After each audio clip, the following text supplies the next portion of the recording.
join us this evening. I know Matt's really excited to share not only his artwork, but his amazing story about his swim around Manhattan Island. So be sure, if you haven't already, to wander the first floor of the home with all of it's all Matt, really. The photographs, the walls, the paintings, everything. Oh. So, and also, don't forget that there is an art giveaway this evening. And so, look for the gentleman with the green tickets in the bucket. Make sure you grab a ticket. The artwork that is being auctioned off or being given is on the table on the inside. And we'll kind of go as a first come, first serve. Whoever wins first, pick through the pile, grab the one that you like, and we'll keep going. All right?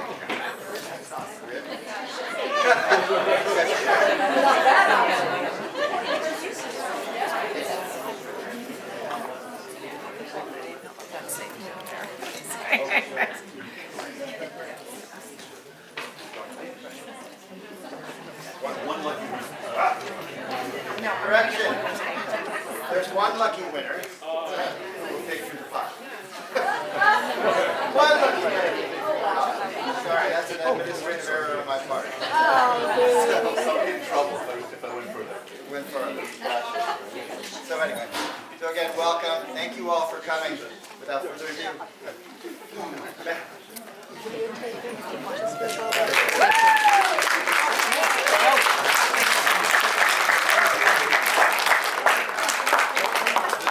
Not supposed to be like this. Oh my God. Good. I'm with Matt Wood. And I'll start. I'll start by saying I have no idea what's going to happen to me during this talk. Because I have an incredible therapist, and she said that because I don't know why I do most of what I do. I really don't. I don't know why I do a horse. I don't know why I do most of these things, but I do them. And eventually, sometimes I figure out why. More often than not, someone else helps me figure out why I did it. And it's a beautiful thing. But my therapist said that this swim, this talk about this swim, is sort of a metaphor. And because I can't go into a lot of what has happened since late October, but. There's nobody greater on earth than your friends and sometimes your fellow patients, and then sometimes your therapist, and then almost always your family. And Kate is here, and Ryan is here, and they've been lifesavers for me. I'm trying to figure out a way to get around talking. So,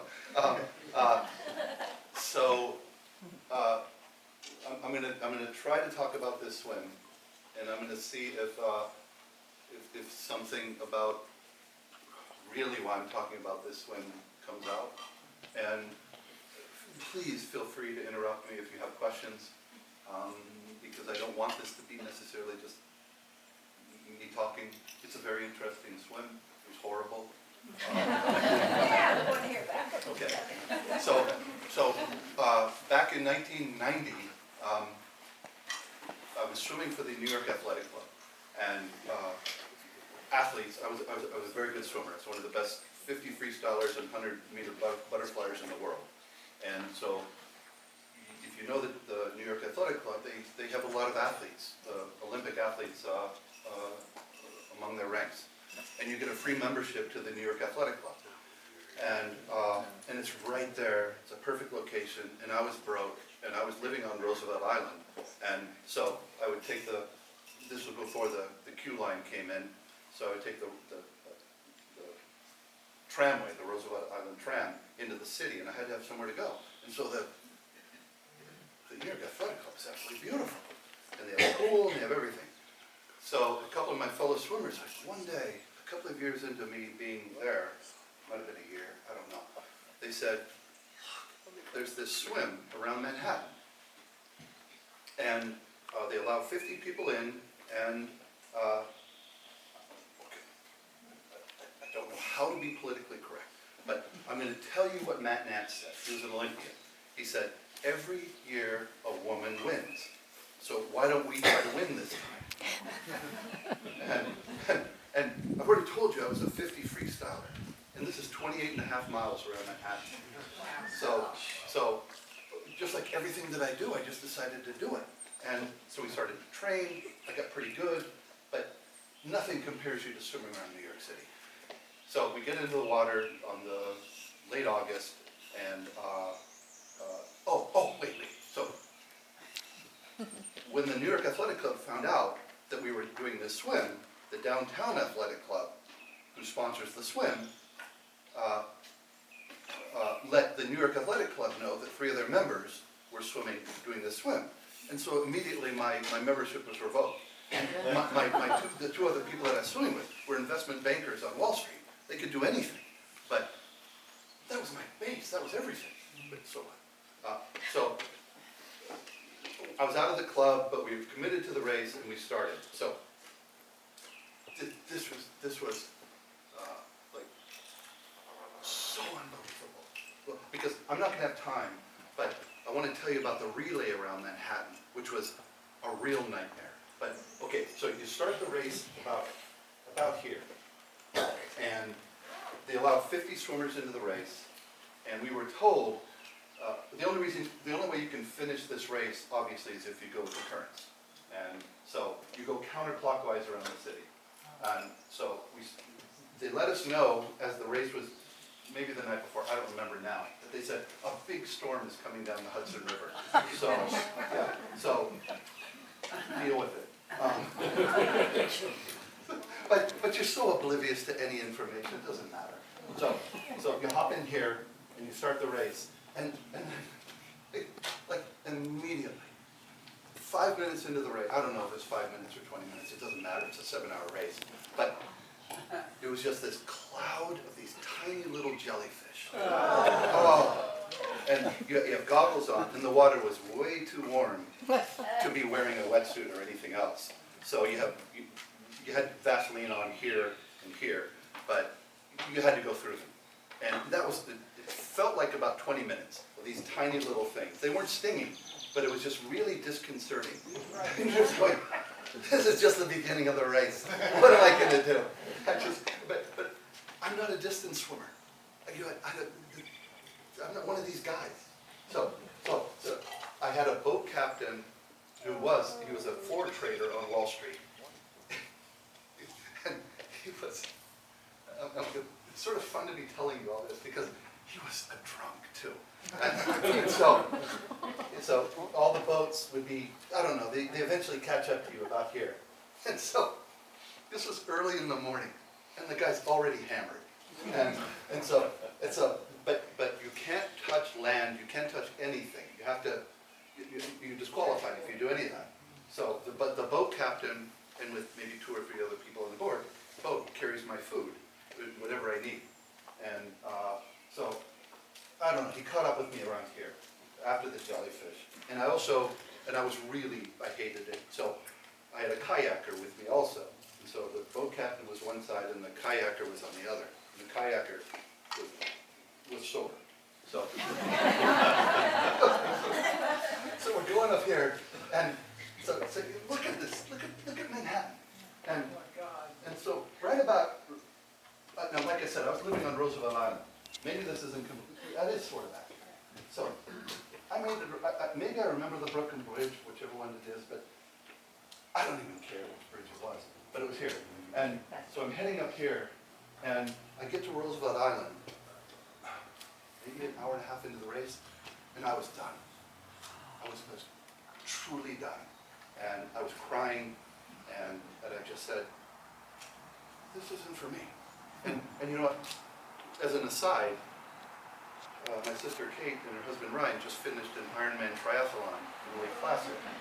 And, you know, everybody goes through these moments where you have to make these decisions. And it would have been so easy for me.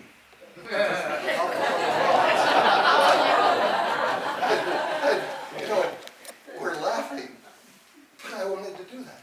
And my boat captain, who was drunk, said, all I want you to do is this. Count to 30 strokes and then start over. Just do that. And so I made it past Roosevelt Island. And something, you can't, like, our host has been to Everest Base Camp. And I'm sure a lot of you have done incredibly amazing things where you come to these points where you have to make decisions. And not life-altering decisions, but clearly they can alter your life by making these decisions. So he helped me. I have a pointer. He helped me through here, and then you get to here, and I don't know if I'm getting it wrong, but they call that Hell's Gate. Yeah, and it's called that for a reason. Because all these tides converge there, and it's just nuts. It's just a nightmare, and you're just going. I wanted to get out back there, and there's no point here. And so my boat captain, he's just, and I don't know what's myth and what's real, but I can remember him being steering his boat with a beer in his hand, just going, let's just go. And then, but simultaneously, what a guy. Because he was saying, look, I don't know what number it was, maybe the 14th place swimmer is up there. And so concentrate on that. That's all I want you to concentrate on, is trying to catch that person. And so I had far exceeded anything I'd ever done before in my life, and obviously almost anything I've ever done since. So you're into this whole new realm, and it's kind of a wonderful place, because you think you know yourself, and who knows yourself? We don't, until death or illness or a swim around Manhattan, anything, climbing Everest, going to base camp, you're tested. And so I'm saying all these things after the fact, but I know that I persevered for a reason. And so I made it through Hell's Gate, and then it just gets worse. It just really, really does. Because we had been given a 20-page printout of what to look out for in the swim. And up around the top of Manhattan is where all the motor oil and all the logs and all the bodies and everything gets dumped into the water historically. And they're not making it up. They're saying this is what you could encounter on the swim. So I didn't encounter a body, but it's so weird. You go from down here. Well, I'm not saying that the air smelled good, but when you're up here, you're just breathing in the fumes of motor oil, and there was so much debris up there. But also, by then, and that's not even, let's say it's maybe halfway into the race. You've given up on everything you thought before, and you're kind of moving into this new way of, I don't want to say surviving, but going forward. And it's I can say this now because I did it. It's kind of cool. It's kind of great what you realize about yourself. So you make it through all of this, okay? And then, for me, this was the worst part. Because you make a left turn, and first of all, there's a storm coming down, so the waves are picking up. And the Hudson River is like an ocean. You know, it just is. If you're in the water, it just is. And I can see the George Washington Bridge. I'm just going, so what? You know, and even just from here to here, it was like an hour. And I can remember the kayaker being next to me. And it's so weird because, see, I have all these notes. and good people were telling me to take notes, but it's just like indelibly etched in my mind. Because I can remember the kayaker being near me, but when a swell came, I couldn't even see them. They were gone. I'm just going, but you're just going, I'm just here. You know, you're just putting one arm in front of the other, and you're going forward. So you get yeah, I'm laughing at myself, because you get to the George Washington Bridge, and that's a huge accomplishment. And they're telling you to go out deeper than you would want to, because big ships go up and down the Hudson River, and they're mostly not pleasant ships, like you can see on here. It's like oil barges, it's like container ships, nothing, I mean, you can see a party boat or something else, but that's tiny compared to these giant ships. So they tell you to go out deep, and why do they do that? Because you're dead. You're so tired, you're dead. But right about here is a gigantic sewage treatment plant. I know that, 96th Street. And they say, you better be out pretty far or else you're gonna get sucked in. So my drunk boat captain is like nudging me deeper into the Hudson, and I'm just going, because you're brain dead. You don't have any consciousness about anything. So okay, fine. You make it past the sewage treatment plant, and maybe for, I'm not sure about time, but a long time passes right about here. And then the storm is really kicking in. And then you get to about here, maybe here, I'm not sure where it is. This is not 100% accurate, it's a work of art. But you get about here, and this is where the cruise ships moor. And you're warned in the literature that if they get started up, you stop. You gotta wait. And so from here to here, no, maybe from here to here, my boat captain is like propelling me forward. I'm not a distance swimmer. I gotta keep telling you that. But he got me into third place. Yeah, and he's going, the guy, Matt Nance, the Olympian, it wasn't far in front of me. But the good news is, and I mean this sincerely, Susie Mahoney, she's like 15 years old. She was already like nearly done. Yeah. So all of our ego and hubris and all this chauvinism was just done. But anyways, I didn't know that till afterwards. It doesn't even matter, but it does matter now. But so it got me into third place. And so you get around here, and I don't know if he heard it on the radio or what he heard or he just looked, and one of the cruise ships was getting ready to take off to beat the storm. He goes, you've got two choices. You can just swim fast. What? Swim fast. Yeah, swim fast. Where's that going to come from? Yeah. He said you can do it.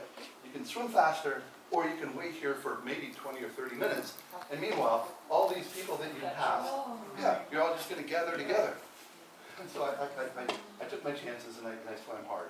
And I made it around, and yeah, and then eventually nothing had changed, and Susie Mahoney was first, Matt Nance was second, and yeah, and I swear to God, I don't want to boast. I really don't, but I'm gonna. I got third place.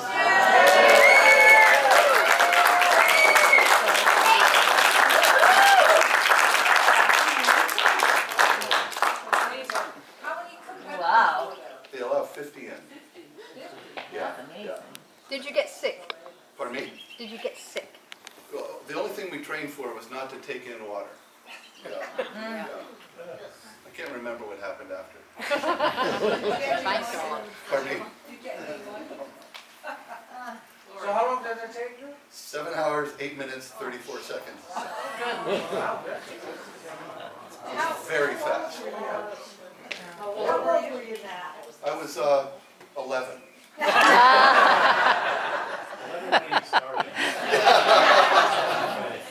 I was, I graduated from college, so I don't know. Yeah. How many shots did you have to Yeah, have we had to before get, they let you in the water? there was a list. Yeah, there was a lot of shots. Yeah. There was a lot of shots we had to get. Yeah. And it was really that area around the top of Manhattan. Yeah. So you didn't catch anything? I don't know. Very not bad. That's right. Or maybe I caught the way I am now. Did you do the front crawl the whole way, or did you do backstroke? I did butterfly for about half of it. Wow. No.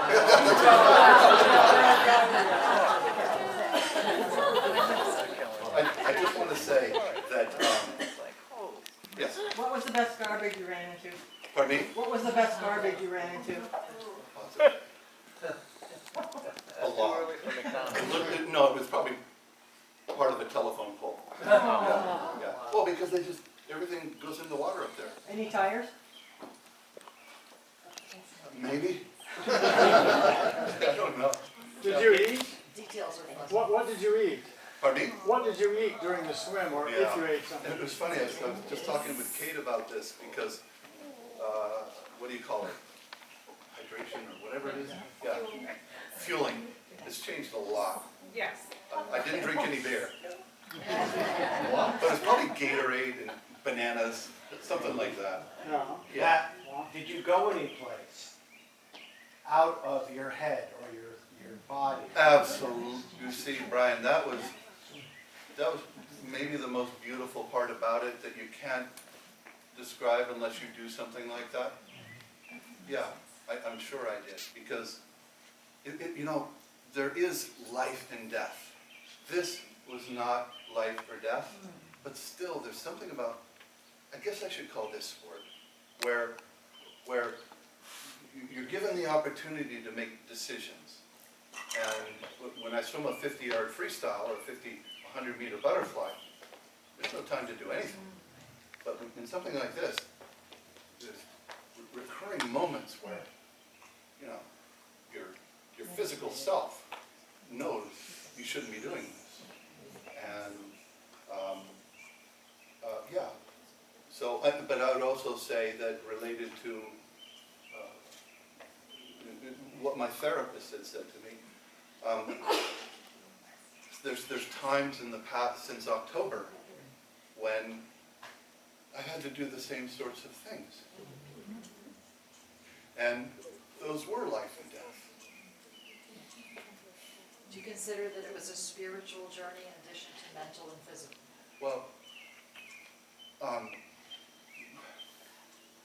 don't want to make a joke, but when I was doing it, no.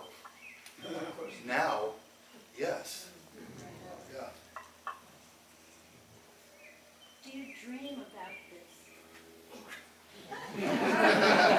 Clearly.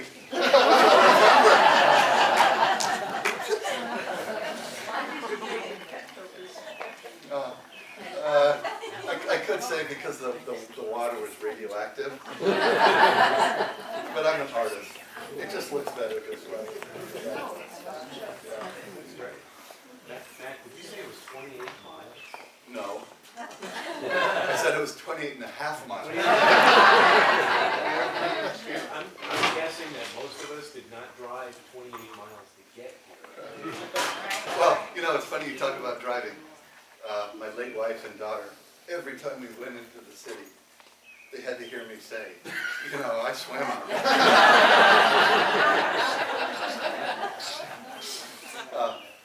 But I don't want to go into, because, oh yeah, What time of day did you finish? well, we started early, so 7 hours from maybe 8 o'clock. Yeah, yeah. But because of the storm, I beat the storm. Some of the people didn't finish for like 14 hours. Yeah, yeah. And it was, I don't know. Yeah, I was home.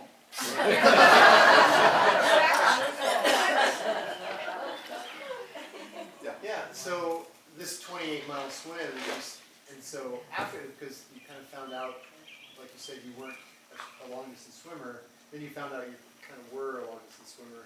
Did you do more long-distance swims subsequently? Never. Never. Will you do that again? What? You did it No, twice. yeah, because, no, I'm still not a long distance swimmer.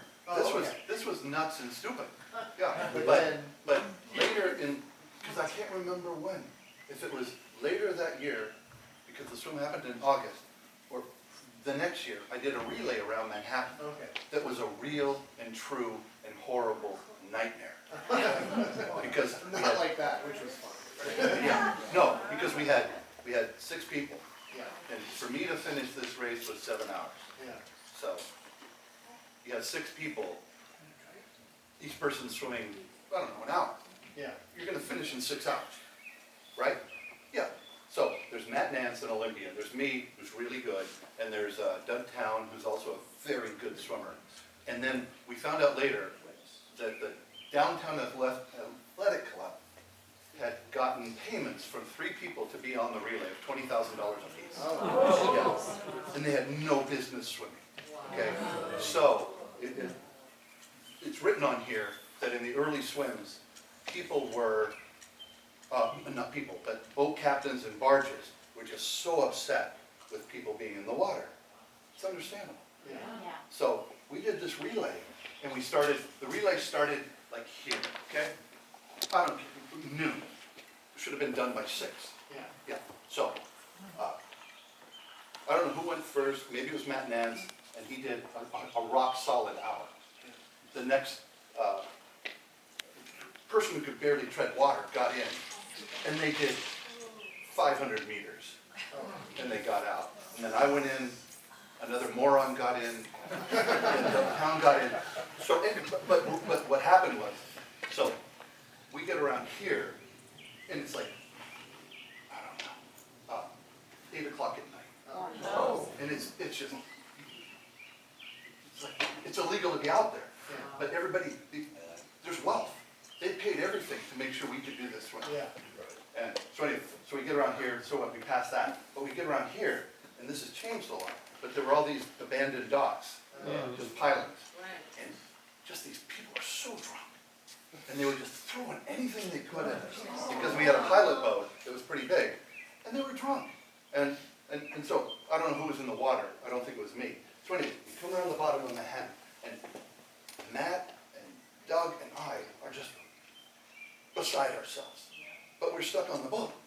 So, we get around here, and this is the nightmare. Because, and it's a justifiable nightmare. Because all of these garbage barges have to get out, okay? And they have to do it at night. So, we're here, and these morons are getting in the water, and our boat captain is maybe trying to keep us close to shore, but I don't think he cared. And so these garbage barges were just like, and they have megaphones, and they were yelling at us, going, what the f, yeah. And then, that's bad enough. But their engines are so powerful that it's just vibrating this filthy water. And with the filthy water, all we're doing is getting angrier at these 3 people that have just put us in this jeopardy. Because we're going from like here to like here, just getting yelled at and screamed at by these guys that's their job, to get out of there, to get that garbage off. And we're just doing nothing but nonsense. And meanwhile, these guys on the boat who, I don't know how many of you know how to swim, but damn it, most of you can swim better than they could. And they kept just sending us into the water, sending us into the water, sending us into the water. And Matt Nance and I, we didn't have a choice, we're just kids, basically, against these millionaires. So was it misrepresented to you who was swimming with you? Yeah, well, wholly, completely, oh yeah, yeah, because we're gonna set the record. And who thinks that something that you had done a year before, a month before you did in 7 hours, was gonna take you like 14. Yeah, so we get up here, and we're just going, I don't know who was swimming, but right at the end, they had a photographer. And so, whether it was Matt Nance or me or Doug Town, who were the only people left swimming, they asked us to get out, and one of these morons got in, so the photographer could photograph that person going, yeah, coming to like the finish line. Yeah. All right. That's it. Oh, yeah. So you had these, basically 2 very different experiences. What did the second one make make you appreciate about the first? I'm not trying to make a joke, but nothing. Because I never want to do that again. I learned I mean, it's going to be an ongoing thing of what I learned from the first swim. The second swim was more about hubris and, yeah, all of that. And I have no interest in that. The second swim, the first swim was about me, being a sprinter, who had no business being in the water with these people, making it. And now,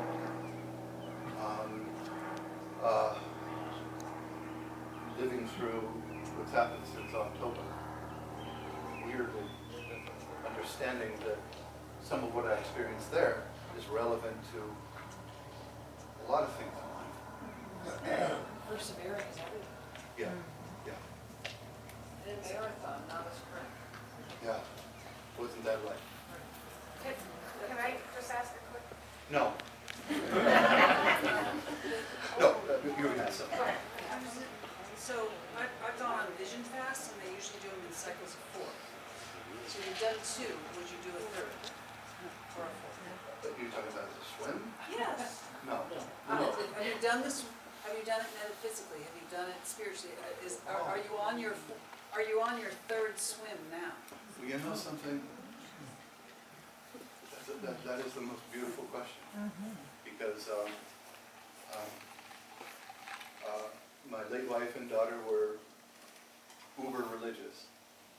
And I surrounded myself with extraordinary people, nearly all of which would not consider themselves religious. So I'm on a new journey now. Whether I physically do something, I'm not concerned about that. Yeah. But I am completely devoted to these new people in my life and what they have to offer me. Yeah. I think I feel more like someone like Joseph Campbell, I guess. I was on your hero's journey is what I was asking you. Yeah. That was what I was asking you, because there's. Then there is. And maybe through my art I'll be able to share that with you. He too was a member of the New York Athletic Club. He was? Yes, he was. Okay, side note, the weirdest thing about the New York Athletic Club was you had to swim naked. Oh yeah, and there was a horrible reason for that, because they didn't want women in the club. And so much happens, you know, networking and everything else. And these men had nothing but money, so they could have lawsuit after lawsuit after lawsuit. So finally, I understand, long after I left, they lost, and now it's integrated. Yeah. So I just want to say, yeah, this story is incredible, and I can kind of relate to it a bit.